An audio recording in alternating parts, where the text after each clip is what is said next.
قل جاء الحق وزهق الباطل إن الباطل كان زهوقا. بسم الله الرحمن الرحيم. الحمد لله رب العالمين الرحمن الرحيم مالك يوم الدين، والصلاة والسلام على رسوله محمد بن عبد الله الأمين صلى الله عليه وعلى آله وصحبه وبارك وسلم تسليما كثيرا كثيرا. أما بعد، فأعوذ بالله من الشيطان الرجيم. بسم الله الرحمن الرحيم.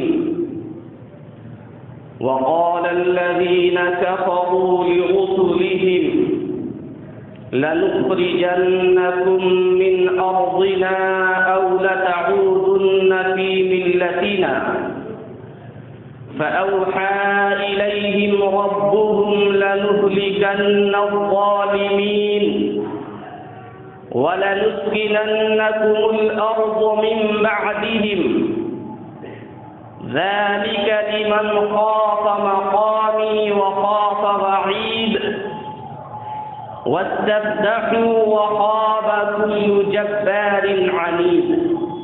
صدق الله العظيم. حضرات گرامی قدر، معزز سامعین کرام،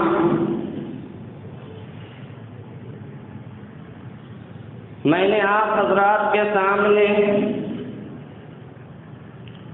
قرآن کریم کے پارہ نمبر 13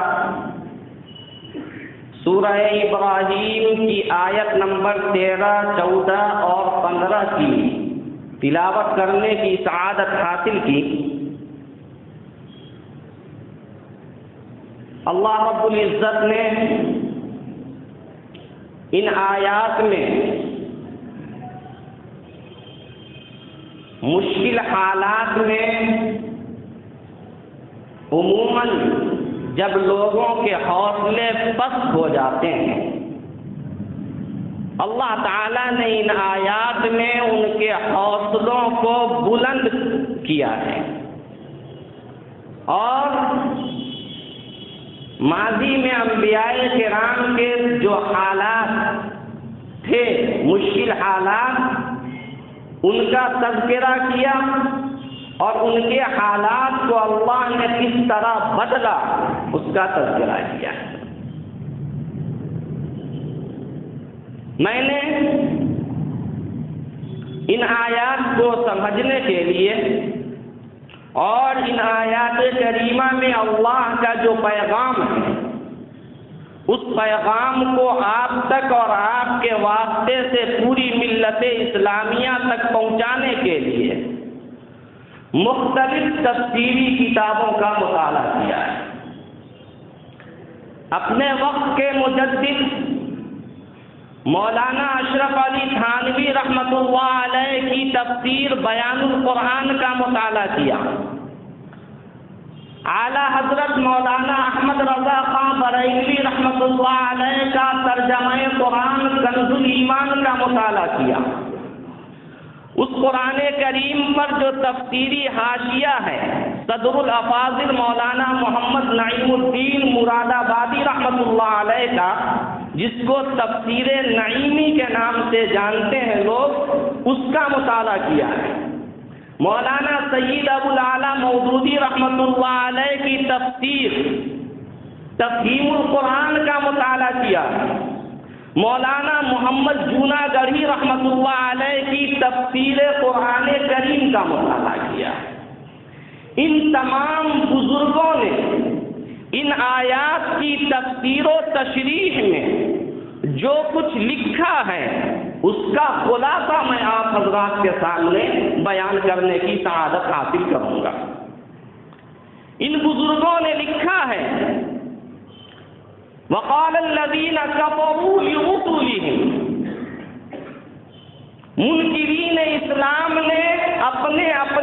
زمانے کے رسولوں اور پیغمبروں سے کہا تھا لَنُخْرِجَنَّكُم مِّنْ أَرْضِنَا، ہم تمہیں اپنے ملک سے نکال دیں گے، ہم تمہیں اپنے وطن سے نکال دیں گے، اَوْ لَتَعُودُنَّ فِي مِلَّتِنَا، الا یہ کہ تم ہمارے دھرم میں، ہمارے مذہب میں واپس آ جاؤ، تمہاری گھر واپسی ہو جائے۔ انبیاء کرام نے کبھی اللہ کے علاوہ کسی اور کی عبادت اور پوجا نہیں کی۔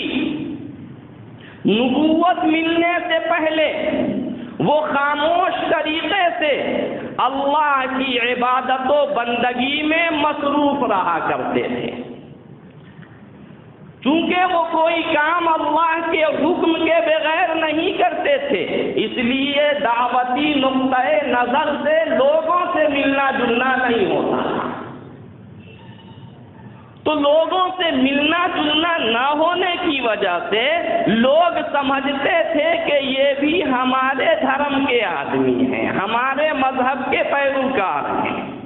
لیکن جب وہ نبوت سے سرفراز کیے جاتے اور اللہ کا حکم ہوتا کہ اب دعوت و تبلیغ کا کام شروع کیجئے، تو وہ دعوتی نقطۂ نظر سے لوگوں سے ملنا جلنا شروع کرتے، تو لوگ کہتے کہ یہ تو پہلے ہمارے دھرم میں تھے، اب یہ کنورٹ ہو گئے، ہمارے دھرم کو انہوں نے چینج کر دیا۔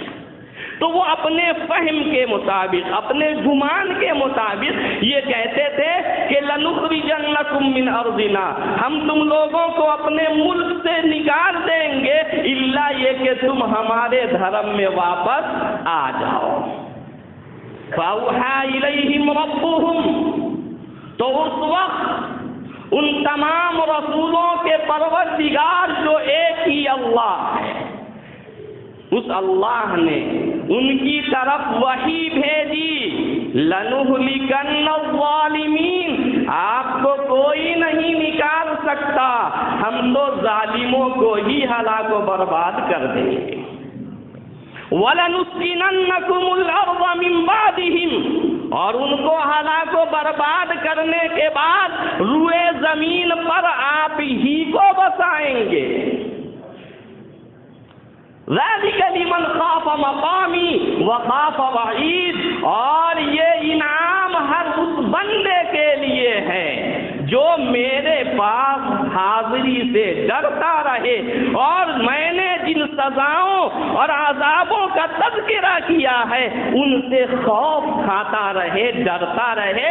یعنی انبیاء کرام کے ماننے والوں کو بھی یہی انعام ملے گا۔ وَاسْتَفْتَحُوا، ان انبیاء کرام نے اللہ سے دعا کر کے اپنے اور منکرین اسلام کے درمیان فیصلہ چاہا، فیصلے کی درخواست کی، دعا کی، یا ان منکرین اسلام نے اپنے اور رسولوں کے درمیان فیصلہ چاہا، فیصلے کا طلب کیا، تو اللہ فرماتے ہیں وَخَابَ كُلُّ جَبَّارٍ عَنِيدٍ، تمام سرکش اور ضدی غائب و خاسر ہو گئے، سب کو اللہ نے ہلاک و برباد کر دیا۔ اللہ رب العزت یہ بات اس وقت کی بتا رہے ہیں جب منکرین اسلام ایک پلیٹ فارم پر تھے، متحد تھے، رسولوں کا ساتھ دینے والا ان میں سے کوئی بھی نہیں تھا۔ اس وقت اللہ نے کہا تھا کہ وہ آپ کو نکال نہیں پائیں گے، آپ ہی اس سرزمین میں رہیں گے، آپ ہی کو ہم بسائیں گے۔ لیکن میرے محترم بزرگوں، دوستوں، آج کے جو حالات ہیں ویسے نہیں ہیں۔ یہ اور بات ہے کہ ویسے حالات بنانے کی کوشش کی جا رہی ہے، ورنہ تو میں شکریہ ادا کرتا ہوں اور تھینک یو بولتا ہوں ان تمام غیر مسلم بھائیوں اور بہنوں کو جو آج بھی یہ چاہتے ہیں کہ مسلمان اس ملک میں باعزت شہری کی طرح زندگی گزارتے آئے ہیں، اور گزارتے رہیں گے، انہیں کوئی نکال نہیں سکتا۔ اور مسلمان جتنا مظاہرہ نہیں کر رہے ہیں، مسلمانوں کے ساتھ ساتھ مسلمانوں سے زیادہ غیر مسلم بھائیوں اور بہنوں نے مظاہرے میں شرکت کی ہے، حصہ لیا ہے۔ اللہ ان کو سلامت رکھے، اللہ ان کو اچھا بدلہ عطا فرمائے، اللہ ان کو ہر جگہ ترقیات سے نوازے۔ لیکن ہمیں یہ سوچنا ہے کہ ان غیر مسلم بھائیوں اور بہنوں کے دلوں میں ہمارے بارے میں محبت کا جذبہ کیوں بھڑکا، ان کے دلوں میں ہمارے لیے الفت و محبت کیوں پیدا ہوئی اور کس نے پیدا کی؟ یہ ان تمام مسلمان مرد و خواتین کی دعاؤں اور عبادتوں کا ثمرہ ہے، جو راتوں میں اٹھتے ہیں، تہجد کی نماز پڑھتے ہیں، اللہ کے حضور روتے اور گڑگڑاتے ہیں، آنسو چھلکاتے ہیں، نمازوں کا اہتمام کرتے ہیں، سنن و نوافل اور مستحبات کے پابند ہیں، پیارے آقا کا طریقہ اختیار کیے ہوئے ہیں۔ اس کی برکت سے اللہ نے غیر مسلم بھائیوں اور بہنوں کے دلوں میں ہماری محبت پیدا کر دی ہے، اور آج وہ ہمارے کاندھے سے کاندھا ملا کر ہمارے ساتھ کھڑے ہوئے ہیں۔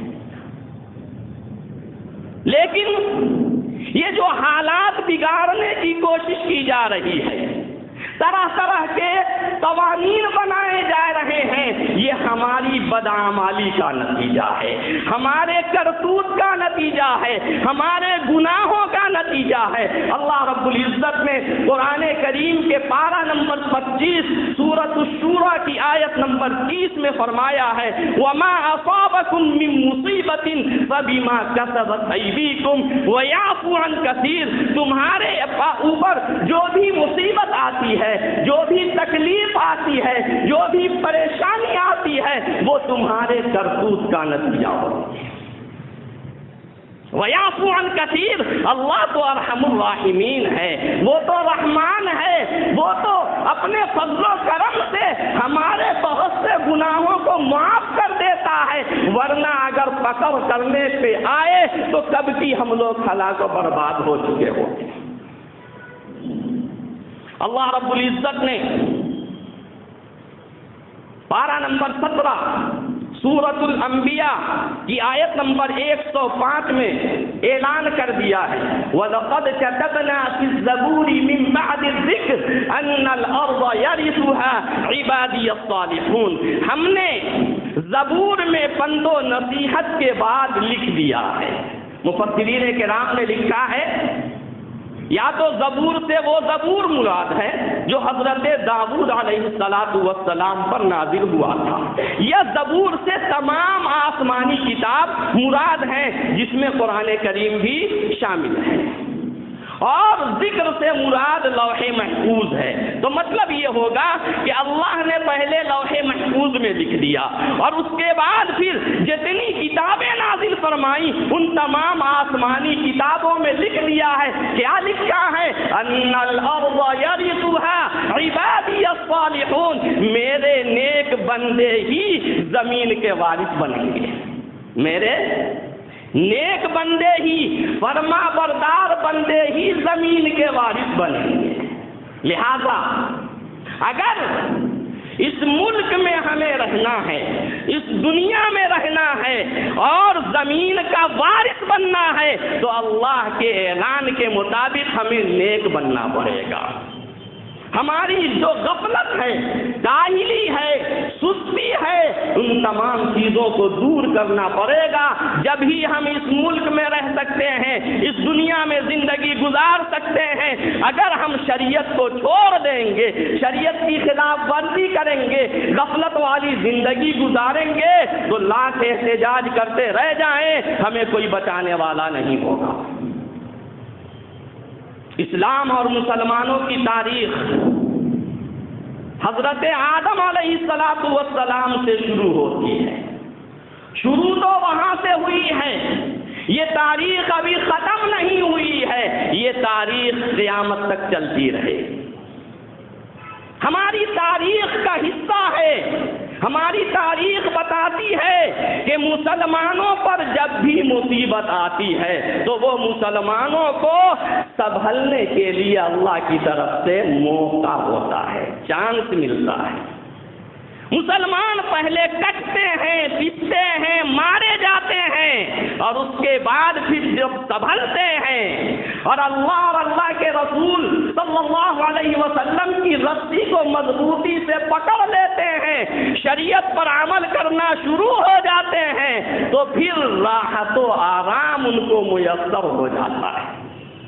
آج ہم جو سکون کی زندگی گزار رہے ہیں، آرام سے کھا رہے ہیں، پی رہے ہیں، چل رہے ہیں، پھر رہے ہیں، یہ انبیاء کرام علیہم الصلاۃ والسلام کی قربانیوں کا ثمرہ ہے. یہ بزرگان دین رحمہم اللہ کی قربانیوں کا ثمرہ ہے. یہ ہمارے آباء و اجداد نے اپنے جان و مال کی جو قربانی پیش کی تھی، ان کی قربانیوں کی بنیاد پر آج ہم آرام کے ساتھ ہیں، ہمیں راحت حاصل ہوئی ہے، سکون ملا ہے. اگر ہم چاہتے ہیں کہ ہماری نسل بھی سکون میں رہے، ہماری نسل بھی راحت و آرام میں رہے، تو ہمارے آباء و اجداد نے پھانسی کے پھندے کو گلے لگایا تھا. انہوں نے اپنی زندگی کی فکر نہیں کی تھی، وہ قربان ہو گئے تھے. بعد میں ان کی قربانی کا ثمرہ اور پھل ہم لوگوں کو ملا. تو ہم لوگوں کو بھی یہ سوچنا چاہیے کہ ہماری نسل راحت و آرام میں رہے. لہذا اللہ اور اللہ کے رسول صلی اللہ علیہ وسلم کے اسوہ حسنہ کو اور آپ کے فرامین کو، آپ کے احکام کو مضبوطی سے تھامنا ہے اور عمل کرنا ہے. اللہ رب العزت نے سورہ علم نشرح میں، سورۃ الانشراح میں فَإِنَّ مَعَ الْعُسْرِ يُسْرًا، إِنَّ مَعَ الْعُسْرِ يُسْرًا فرمایا ہے، 2 مرتبہ لگاتار فرمایا. عسر کے بعد یسر ہے، یقیناً عسر کے بعد یسر ہے. اللہ کا فرمان ہے، ہم نے نہیں کہا، یا ہمارے کسی عالم نے نہیں کہا. اللہ رب العزت فرما رہے ہیں مشکل حالات کے بعد آسانیاں ہیں، تکلیف کے بعد راحت ہے. لہذا تکلیف سے گھبرانے کی ضرورت بھی نہیں ہے.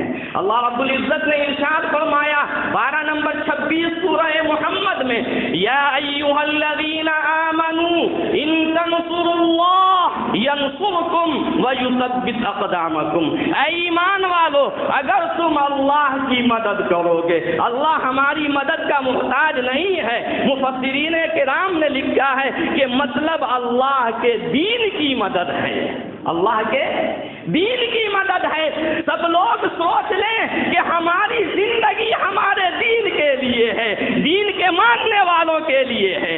قل ان صلاتی و نسکی و محیای و مماتی للہ رب العالمین. اے نبی پاک صلی اللہ علیہ وسلم، آپ فرما دیجئے میری نماز، میری قربانی، میرا مرنا، میرا جینا، میری ساری عبادتیں، یہ سب پروردگار عالم کے لیے ہیں. تو ان تنصروا اللہ، اگر تم اللہ کے دین کی مدد کرو گے، اللہ کے دین کی خدمت میں لگو گے، ینصرکم، تو وہ اللہ تمہاری مدد کرے گا. وَيُثَبِّتْ أَقْدَامَكُمْ، تمہارے لڑکھڑاتے ہوئے قدم کو بالکل جما دے گا، تمہیں اسلام پر ثابت قدم رکھے گا، تمہاری رکاوٹوں کو دور کرے گا، اور تم پھر پہاڑ کی طرح اپنی جگہ پر جم جاؤ گے. اور اللہ رب العزت نے اسی سورہ محمد کی آیت نمبر 38 میں ارشاد فرمایا، واللہ الغنی وانتم الفقراء. اللہ بے نیاز ہے، اللہ کو ہمارے مال و دولت کی، ہماری قوت و طاقت کی، ہمارے اثر و رسوخ کی، ہمارے جاہ و منصب کی کوئی ضرورت نہیں. وانتم الفقراء، تم سب کے سب محتاج ہو اللہ کی نصرت کے، اللہ کی مدد کے، اللہ کی رحمت کے، اللہ کے فضل و کرم کے، تم سب کے سب محتاج ہو. وَإِن تَتَوَلَّوْا، اگر تم اللہ اور اللہ کے رسول صلی اللہ علیہ وسلم وسلم سے روگردانی کرو گے یستبدل قوما غیرکم، تو وہ تمہاری جگہ دوسری قوم کو لا کھڑا کرے گا، تم سب کے سب مرتد ہو جاؤ گے، اسلام سے پھر جاؤ گے، اور جو منکرین اسلام ہیں وہ حلقہ بگوش اسلام ہو جائیں گے۔ ثم لا یکونوا امثالکم، پھر وہ تمہاری طرح نہیں ہوں گے، تم نافرمان ہو وہ اعلیٰ درجے کے فرما بردار ہوں گے، تم بے نمازی ہو وہ اعلیٰ درجے کے نمازی ہوں گے، تم روزہ نہیں رکھنے والے ہو وہ اعلیٰ درجے کے روزہ دار ہوں گے۔ تو اللہ کا شکر ادا کریں کہ اللہ نے ہم لوگوں کو پیدائشی طور پر مسلمان بنایا ہے، لہذا مسلمان بن کر زندگی گزاریں، جب جا کر اللہ کو ہم خوش کرنے والے بنیں گے، ورنہ اللہ کو ہماری کوئی ضرورت نہیں ہے، اس دین کی خدمت کے لیے وہ غیروں کو مسلمان بنا ہے۔ حضرات گرامی قدر، قرآن ہمیں سکھاتا ہے، انبیاء کرام کا طریقہ ہمیں یہ بتلاتا ہے کہ انبیاء کرام نے اپنے دشمنوں سے بھی گفتگو کی ہے تو نرم لب و لہجے میں پیار محبت کے ساتھ گفتگو کی ہے۔ سب لوگ جانتے ہیں کہ فرعون اپنے وقت کا بہت ہی بڑا ظالم و جابر بادشاہ تھا۔ اسے کسی کاہن نے کہہ دیا تھا کہ بنی اسرائیل میں ایک بچہ پیدا ہوگا، وہ آگے چل کر نبی بنے گا، تمہاری حکومت کا خاتمہ کرے گا۔ تو فرعون نے بنی اسرائیل میں جہاں کہیں کوئی بچہ پیدا ہوتا، مرد بچہ، اس کو قتل کروا دیتا تھا۔ اب سوچئے کتنا بڑا ظالم تھا، وہ یہ سوچتا تھا کہ ہم بچوں کو قتل کروا دیں گے، کوئی بچہ رہے گا نہیں تو نبی کون بنے گا، ہماری حکومت کو الٹنے والا کون ہوگا۔ لیکن اللہ جسے رکھے اسے کون چکھے۔ حضرت موسیٰ علیہ السلام کی ولادت باسعادت ہوئی، حضرت موسیٰ علیہ السلام کی پرورش اسی فرعون کے گھر میں اللہ نے کروا دی، اور ایک وقت آیا کہ حضرت موسیٰ نے فرعون کے تختے کو الٹ دیا۔ جب حضرت موسیٰ پیغمبر بنائے گئے، رسول بنائے گئے، انہیں نبوت ملی، تو اللہ تعالیٰ نے حضرت موسیٰ سے کہا کہ آپ اور ہارون فرعون کے پاس جائیے، اذهبا الى فرعون، اور فرمایا فقولا له قولا لینا لعله يتذکر او یخشی، آپ ان سے جا کر، فرعون سے جا کر نرم لب و لہجے میں پیار اور محبت کے ساتھ گفتگو کیجیے۔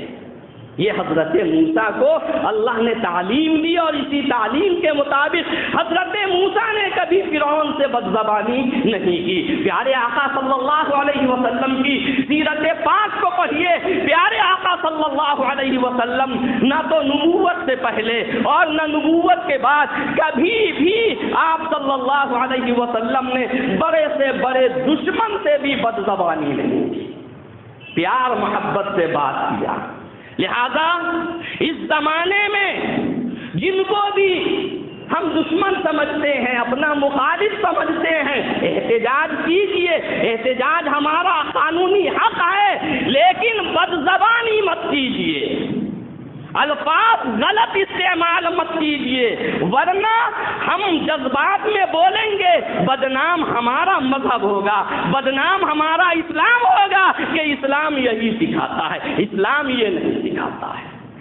لہذا بہت ہی اچھے انداز میں اپنی بات اپنے مخالفین کے سامنے رکھیے، اور ہمارا موقف مضبوط ہے، قانون ہمارے ساتھ ہے، جو ہمارے پہلے لوگوں نے، قانون دانوں نے جو قانون بنایا ہے وہ سب ہماری حمایت میں ہے۔ تو صرف بات پیش کرنی ہے، لیکن بات پیش کرنے کا انداز مہذب ہو، انداز نبی والا انداز ہو، انداز اسلامی ہو، غیر اسلامی انداز نہ ہو، نبی سے ہٹ کر کوئی دوسرا انداز اختیار نہ کرے۔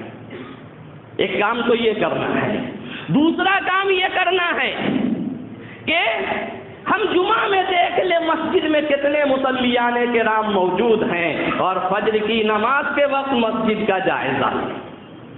ہم اپنے گھروں میں سوئے رہتے ہیں اور غیر واک کے لیے نکلتے ہیں، ہماری مسجدوں کے دروازوں کو دیکھتے ہیں کہ یہ کیسے مسلمان ہیں، جمعہ کے وقت تو ایک کے بعد ایک لوگ نکلتے رہتے اور فجر میں 1 سے 2، 2 سے 3، 4، 5 آدمی، یہ کیا کر رہے ہیں؟ جس طرح جمعہ میں ہم مسجدوں کو آباد کرتے ہیں، فجر کی نمازوں میں بھی آباد کرنے والے ہم بن جائیں۔ تیسرا کام یہ کرنا ہے، اجتماعی طور پر اور انفرادی طور پر بارگاہ خداوندی میں الہا و زاری کے ساتھ رو رو کر گڑ گڑا کر اپنے لیے، اپنی قوم کے لیے دعا کریں۔ اپنے بزرگوں کو جن کی قربانیوں سے آج ہم باعزت طور پر زندگی گزار رہے ہیں، ان کو خراج عقیدت پیش کریں، ان کے لیے بھی دعائے مغفرت کریں۔ یہ ہماری ذمہ داریوں میں سے ایک ذمہ داری ہے۔ جب اس طرح ہم کام کریں گے، قرآن و سنت کو مضبوطی سے پکڑ لیں گے اور باہم متحد ہو کر زندگی گزاریں گے، تو اللہ تعالیٰ جس طرح آج غیر مسلم بھائیوں اور بہنوں کے دلوں میں اللہ نے ہماری محبت پیدا کر رکھی ہے، یہ محبت ختم نہیں ہوگی، اور ہم لوگ ساتھ مل کر اتحاد و اتفاق کے ساتھ انسانیت کا، بھائی چارگی کا مظاہرہ کرتے ہوئے جس طرح اب تک اس ملک میں زندگی گزارتے آئے ہیں، آئندہ بھی انشاءاللہ آزادی کے ساتھ اسی طرح زندگی گزارتے رہیں گے۔ اللہ رب العزت ہم سب لوگوں کے اندر عمل کا جذبہ پیدا فرمائے، اللہ تعالی ہم لوگوں کو ایمان پر ثابت قدم رکھے، اور جب بلائے تو ایمان پر حسن خاتمہ عطا فرمائے۔ آمین وآخر دعوانا الحمد للہ رب العالمین۔ قل جاء الحق وزهق الباطل إن الباطل كان زهوقا۔